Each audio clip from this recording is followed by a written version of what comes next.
Well everyone, it's time for us to go and take a look at the Samsung Galaxy A16 and compare it against the iPhone 13 and see which particular phone is a better one for you. Now, the thing I will definitely tell you is that in almost every single way I can imagine, both of these phones are very interesting because they kind of have different types of things going on between both. So for starters, if you do want to pick up either one of these phones, links will be down in the description. You can get them from there and you can help support the channel at the exact same time. Starting off with the outside of both. The Samsung Galaxy A16 on the front side is giving you a 6.7-inch Super AMOLED display. It's 90Hz and it's not the best panel of all time, but it's a decent panel for what you're getting. It's a very, very cheap device. It's not supposed to be like this super expensive phone. It's supposed to be a pretty cheap one for the most part, but I do think this is one of those devices that I would highly recommend kind of buying because it's a decent device when it comes down to it, and I think this in and of itself is a very, very nice device panel for how cheap this phone is. Now, on the other side, with something like the iPhone 13, this device came out back in 2021, so kind of keep that in mind. It's definitely not the latest phone, it definitely is a little bit older, but it is one of those phones, because it's a little bit older, you can give it some slack, a 6.1-inch Super Retina XDR OLED display. So definitely still a very good panel. It's definitely not anything bad or crazy. I think it's a fairly good panel for the most part. But a very big thing to keep in mind here with this particular device is that it is basically giving you, I would say a better looking display in some ways. It does get, it's just a nicer looking panel, but it doesn't have a 90Hz panel, it's 60Hz.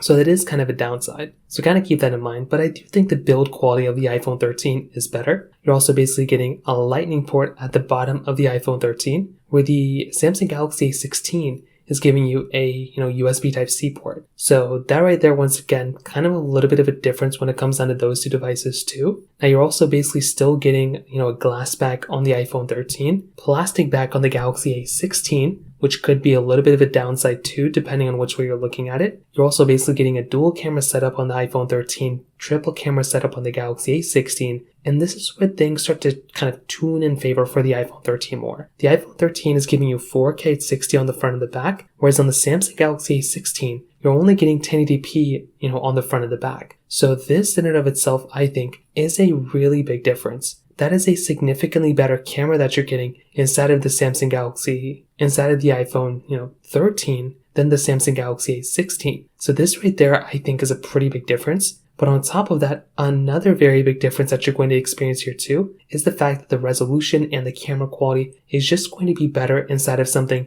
like the iPhone 13. So it's not the biggest deal in the world, that you're going to experience, but it is one of those kind of bigger things that you're going to be experiencing at the end of the day. So that right there, I will tell you, if you're going to go through and pick up a device, you are definitely going to be experiencing that within this type of device too. So keep that in mind. Like I said, not that big of a deal, but it is one of those things you're going to be experiencing. Now, once again, on top of that particular situation, you're also going to be noticing that within the Samsung Galaxy A16, this phone is going to be giving you, I think, up to 4 to 6 major versions of Android. So that's actually a pretty cool thing. Being able to go through and get a software upgrade like the Samsung Galaxy A16 is very, very good, and there's actually a fairly high likelihood the iPhone 13 may not even last as long as the Samsung Galaxy A16. So that right there is probably going to be one of those situations that you're going to experience. Again, it's not really like the biggest deal in the world, but that is just one of those other things you're going to be experiencing from this particular situation as well. So again, if you're going to go through and pick up a device, that is just one of those things you're going to be experiencing there, where the Samsung Galaxy A16 might last a little bit longer in this particular situation than the iPhone 13. But the performance of both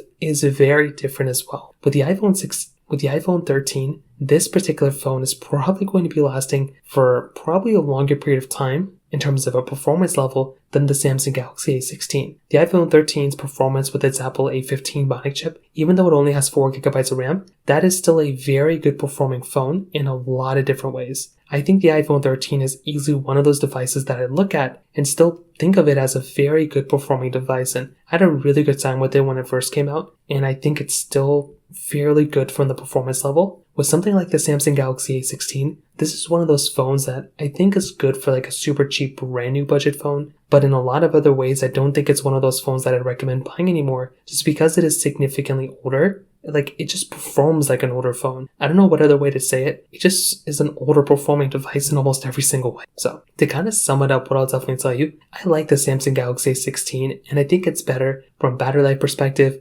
soft update perspective, and maybe its high refresh rate display perspective. But other than that, I think the iPhone 13 is probably the one I'd recommend a vast majority of people to go and buy. That's a better device, it's going to be performing better, and I do think if I'm going to go through and pick up a phone, that is the one I'd recommend people to buy for the most part. So from that side, that kind of covers it up there, but honestly, I would recommend buying a Samsung Galaxy S24 or an iPhone 14 or iPhone 15 or iPhone 13 Pro, to be honest. Those devices are going to be giving you better, just devices in general, and that's the one I'd recommend buying even more so than these two. So that kind of covers it up there for the most part. If you have any other thoughts or questions, please let me know in the comment section below. Hit the like button, that would mean so much, but definitely hit that subscribe button. More importantly than everything else, I love every single one of you guys. Hopefully I'll catch you guys in the next video. Peace out till then.